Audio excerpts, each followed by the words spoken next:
Hey everybody, Will here back again with the weather, and I wanted to make a new update today because we have a significant risk of severe weather, especially tomorrow. And we're going to get into that in just a second, but first things first, I want to start off with the day one outlook, and this is going to be for late afternoon into the overnight hours. We currently have a large slight risk extending all the way from Iowa down into Texas, and in this area there's going to be scattered severe thunderstorms bringing large hail, damaging winds, and even the threat of an isolated tornado or two. If we take a look at the tornado risk, the highest probabilities are currently across much of central Oklahoma into southeastern parts of Kansas.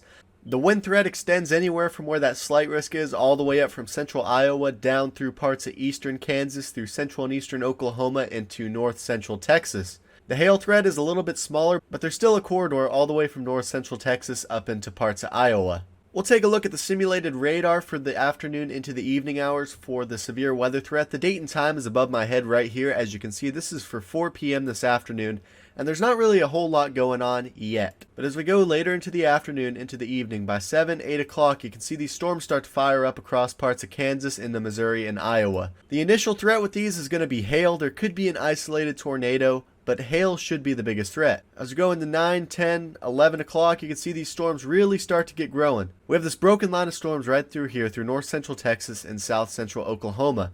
There's also another area of severe storms up here. Initially, the biggest threat is going to be wind and maybe an isolated tornado, especially down in parts of central Oklahoma. But as the storms continue to develop, they're going to form into a line eventually, and damaging winds are going to become the primary threat. As we go late into the overnight hours, by 1 a.m., the line is moving into eastern Oklahoma and parts of eastern Texas. There's also some thunderstorms up here in northern Missouri as well as much of Iowa. There could be a spotty damaging wind gust or maybe a large hail report. However, I don't think it'll be too bad up here.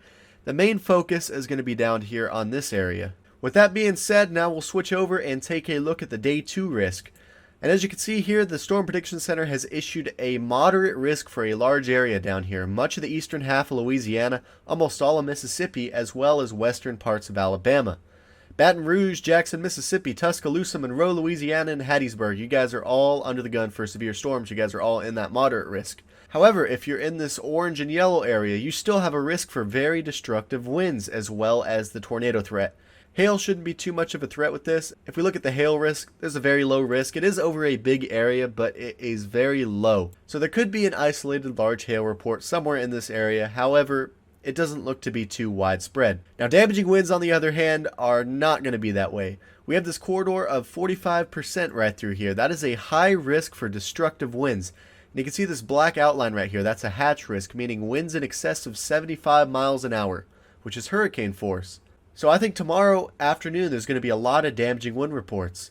And another big threat is the tornado threat. We have a 15% hatch risk in a large area through here. Once again, Baton Rouge, Jackson, Monroe, Louisiana, Tuscaloosa, you guys are all under that 15% risk. If you're in this 10% risk, you guys could also see tornadoes. The threat is a little lower, but it is still fairly high. In this brown and green area out here, there is still a tornado threat. However, it is much lower than that bullseye down to the south. There's not really going to be any supercells with this. There's going to be a very strong line of thunderstorms, and with the wind dynamics in place, there's going to be very strong winds at the surface, and there's also going to be spin-up tornadoes along the line. So now we'll switch back over to the simulated radar.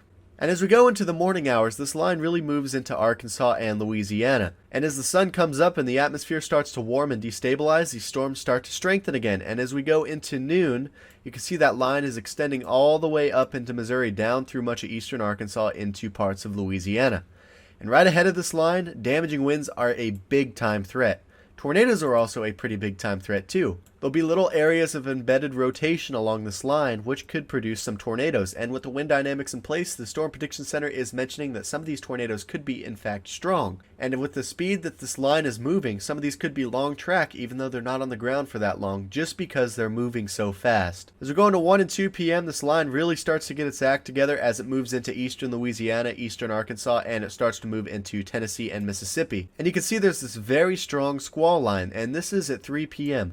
And I think this is going to produce a lot of damage, especially from the winds. However, like I said, tornadoes are also a pretty significant threat. As we go into the later afternoon into the evening, you can see the squall line really starts to move into Alabama. and once it gets into central Alabama, as we lose daytime heating, it finally starts to weaken as we go into the overnight hours. And that's not even the end of it. As we go into Thursday, there is another area of severe weather. Two of them, in fact. There's one in the mid-Atlantic up toward the northeast, and there's also another one in parts of the southeast.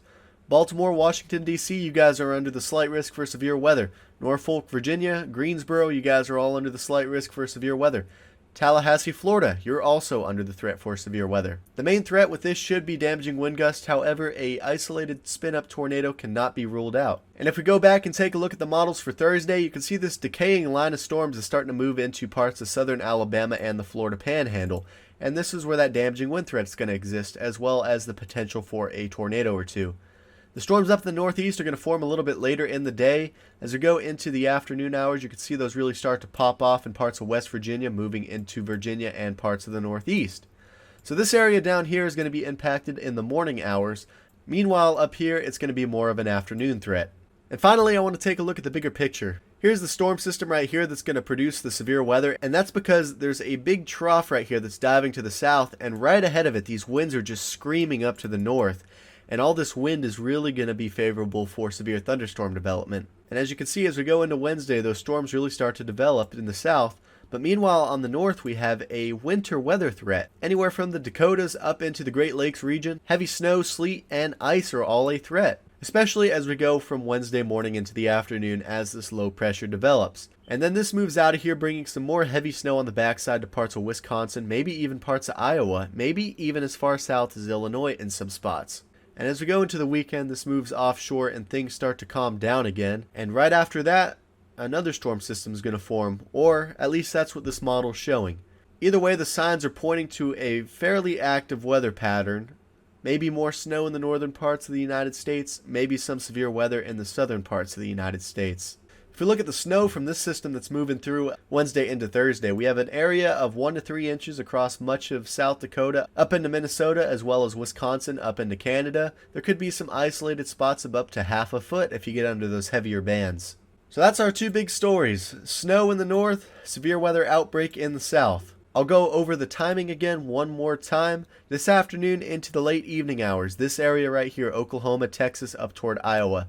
Overnight, storms are going to weaken a little bit as we lose daytime heating as they move into eastern Texas and Arkansas and western Louisiana. As we go into around midday Wednesday, there's going to be a very strong line of storms moving through right around this area, and they're going to re-strengthen as they move into an unstable atmosphere. So around the noon and into the afternoon time, this area is going to be under the gun where that highest risk is.